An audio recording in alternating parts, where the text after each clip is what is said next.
ساتھیاؤ، میں اور آپ آج کی اس بزم میں یہ پختہ عزم کر کے اٹھیں کہ آج ہم خود بھی اور اپنی اولاد کو بھی، اپنے دوستوں کو بھی، میرے والد گرامی فرمایا کرتے تھے جس سے دوستی ہونا اس کی انگلی پکڑ کے دین کی راہ پہ لے آؤ، یہ دوستی کا حق ہے۔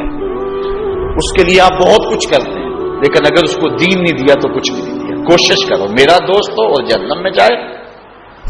والدین بچے کے مستقبل کے لیے کتنی کوشش کرتے ہیں، لاکھوں روپیہ لگاتے ہیں مستقبل ٹھیک ہو تو، کرتے ہیں کہ نہیں کرتے؟ یونیورسٹیوں کے اندر، کالجوں کے اندر کتنی بھاری فیسیں بھرتے ہیں، کیوں اتنا کچھ کیوں کر رہے ہو؟ میں نے دیکھا بوڑھا باپ اپنی کمر پہ بوریاں لاد کے مزدوری کرتا ہے، مائیں اپنا زیور بیچ رہی ہیں کہ اولاد پڑ جائے۔ میاں اتنا کچھ کیوں کر رہے ہو؟ جی مستقبل ٹھیک ہو جائے۔ یہ مستقبل کتنا ہے؟ 20-25 سال کا، اور جو اصل مستقبل ہے اس کی فکر ہی نہیں کسی کو۔ اصل مستقبل تو وہ ہے، اللہ اکبر، بیرون ملک جائے بیٹا تو ماں کہتی ہے بس دعا کرو کہ میرا بیٹا خیریت سے پہنچ جائے۔ بیٹی کی شادی کرتی ہے تو ماں کہتی ہے دعا کرو کہ اپنے گھر میں اس کو چین مل جائے۔ کسی کا انٹرویو ہوتا ہے، لوگ کہتے ہیں جناب دعا کرو کہ اس انٹرویو میں وہ کامیابی سے گزر جائے۔ میں کہتا ہوں جب قبر میں اترتا ہے پھر کسی نے آ کر کبھی نہیں کہا کہ دعا کرو مشکل گھڑی آ گئی ہے خیریت سے گزر جائے۔ اصل امتحان تو یہ ہے، اگر اس امتحان سے گزر گیا تو کامیابی اور بامرادی۔ یہ تھوڑا سا مستقبل دنیا کا، اس کے لیے ہم کتنے پیسے لگا دیتے ہیں، سب کچھ اولاد کو آتا ہے، ہر شے فر پڑھتے اور بولتے ہیں، دعائے قنوت بھی نہیں آتی ہوتی۔ تو ہم اپنی اولاد کے لیے دین کا تحفہ اس کو کبھی نہ چھوڑیں۔ اللہ اکبر، کوشش کریں، محنت کریں۔ حضور نبی رحمت صلی اللہ علیہ وآلہ وسلم نے ان بد عمل واعظین کی بات بھی کی ہے کہ جو لوگوں کو نیکی کا حکم دیتے ہیں اور خود اس پہ عمل نہیں کرتے۔ آج ہمارے کچھ واعظین لوگوں کو تو واضح و تلقین اور نصیحت کرتے ہیں اور خود نماز میں سخت سستی کا ارتکاب کرتے ہیں، اور جس سے قوم کے اندر نماز میں سستی عملاً پیدا ہو جاتی ہے۔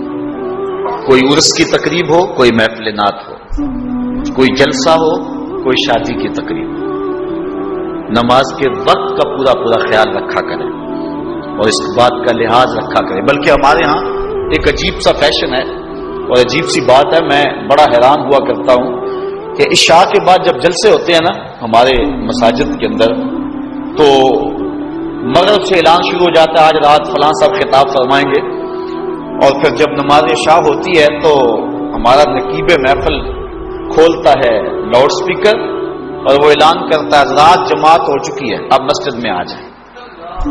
یعنی یہ نماز کو ہلکا کرنے والی بات ہے۔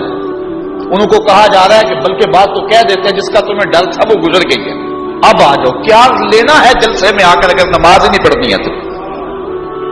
ممبر و محراب کے جو ذمہ دار ہیں ان سے جو ہے وہ عجیب و غریب قسم کی جو ہے وہ حرکات سکنات سرزد ہو رہی ہے۔ یہ جو جہل نقیبوں کا ایک غول آ گیا نا، یہ بھی ایک بہت بڑی مصیبت ہے۔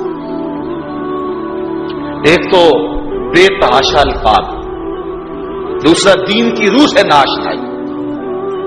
وہ کسی نے کہا تھا نا کہ پہلے حضرت غوث پاک ولی بناتے تھے، چور سے کتب بناتے تھے، آج کل ہم بناتے ہیں۔ کہا تم کیسے؟ کہا ہمیں پتا ہوتا ہے یہ چور بیٹھا ہوا ہے، کہتے ہیں غوث زماں اور کتب دوران۔ بے تحاشا اور بے تکا انداز، اور پھر دین کی روح سے یہ ناشنائی کہ باقاعدہ اعلان ہوتا ہے جناب جماعت ہو چکی اب تو آ جاؤ۔